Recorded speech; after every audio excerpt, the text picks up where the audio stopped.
assurez-vous que tous les frères rangés devant vos colonnes sont membres réguliers de la loge ou visiteurs connus.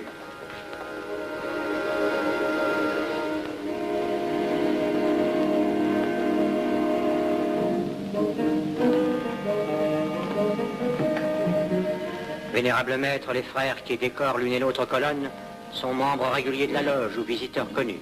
Il en est de même à l'Orient.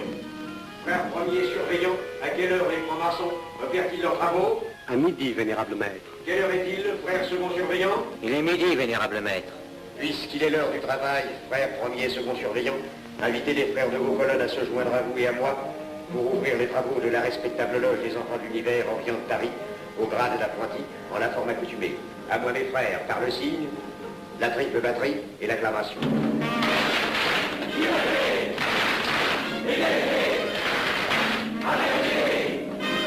Prenez place mes frères, les travaux sont ouverts.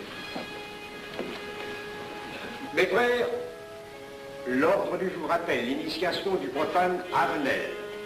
L'atelier a voté dans une précédente tenue la mission du dit profane. Nous allons donc ce soir le recevoir solennellement.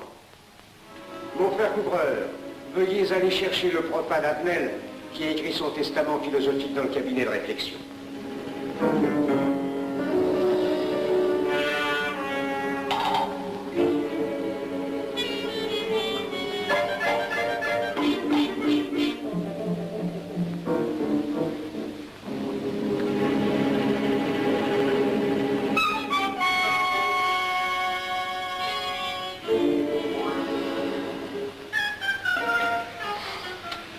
Rigolo leur truc.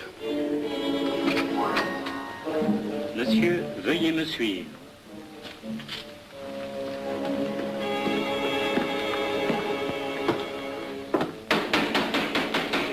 Qui frappe ainsi régulièrement à la porte du temple? Vénérable maître, c'est un profane qui demande à être reçu maçon s'il en est jugé digne. Frères, armez-vous de vos glaives. Faites entrer le profane.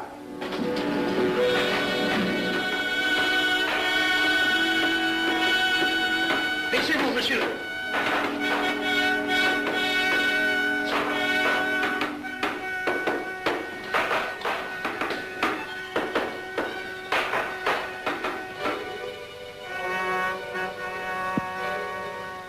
Monsieur, cette épée que vous sentez sur votre poitrine est toujours levée pour punir le parjure. Elle est le symbole du remords qui déchirerait votre cœur si vous deveniez traître à la société dans laquelle vous voulez entrer. Est-ce de votre propre volonté, en pleine liberté, que vous vous présentez parmi nous? Oui. C'est une institution qui ne procède que d'elle-même. Elle prend sa force dans la raison. Persistez-vous toujours dans vos intentions? Êtes-vous bien déterminé à vous soumettre aux épreuves, quelles qu'elles puissent être? J'y consens.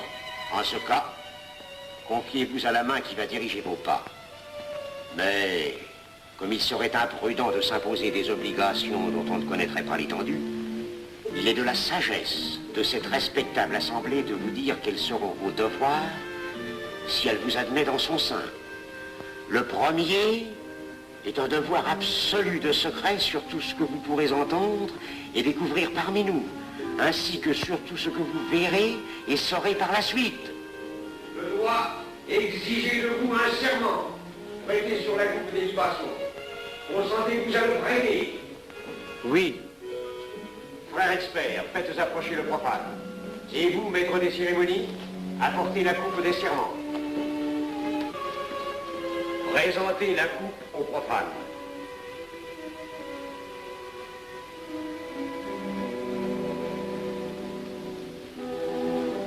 Prononcez avec moi le serment.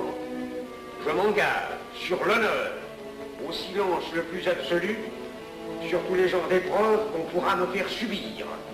Je m'y engage. Vous devez connaître toute l'importance d'un serment. Si jamais vous manquiez à une parole aussi solennellement donnée, buvez. Buvez! Buvez! Que ce breuvage amer soit pour vous le symbole de l'amertume et du remords, que laisserait dans votre cœur le parjure qui aurait souillé vos lèvres. Frère expert, emparez-vous du profane et faites-lui faire son premier voyage.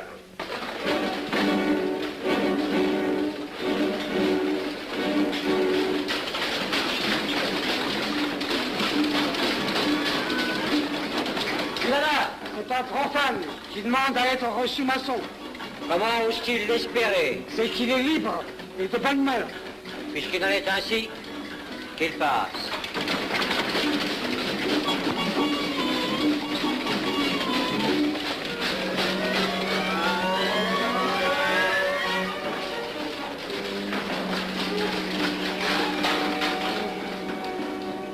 Monsieur, le voyage symbolique que vous venez de faire est l'emblème de la vie humaine.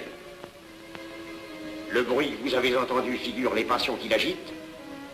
Les obstacles que vous avez rencontrés peignent les difficultés que l'homme éprouve et qu'il ne peut vaincre ou surmonter que grâce à l'aide qu'il trouve dans ses semblables. Frère expert, faites faire le deuxième voyage.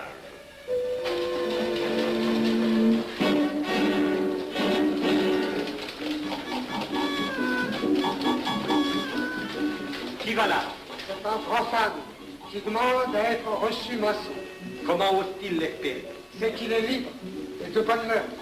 Puisqu'il en est ainsi qu'il passe, et qu'il soit purifié par l'eau.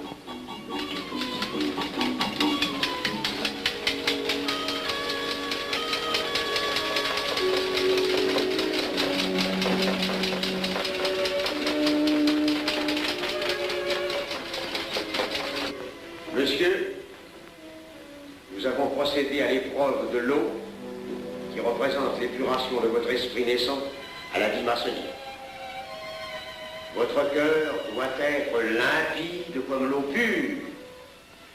Frère expert, faites faire le troisième voyage.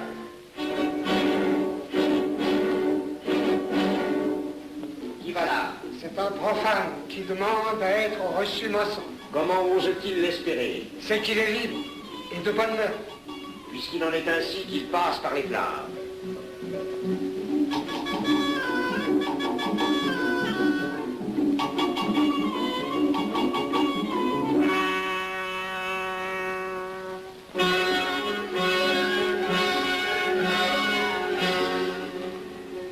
Monsieur, les flammes dont vous avez été environné ont achevé vos épreuves.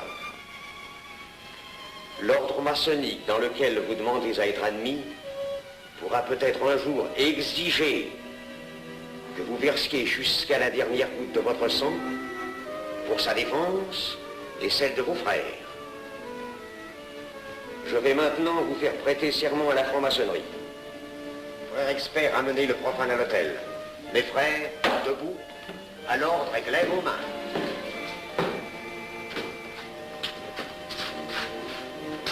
Moi, Pierre Avenel. Moi, Pierre Avenel, De ma propre et libre volonté. de ma propre et libre volonté, En présence de cette respectable assemblée de maçons. en présence de cette respectable assemblée de maçons, Je jure et promets solennellement je jure et promets solennellement de ne jamais révéler aucun des mystères de la franc-maçonnerie qui vont m'être confiés. de ne jamais révéler aucun des mystères de la franc-maçonnerie qui vont m'être confiés.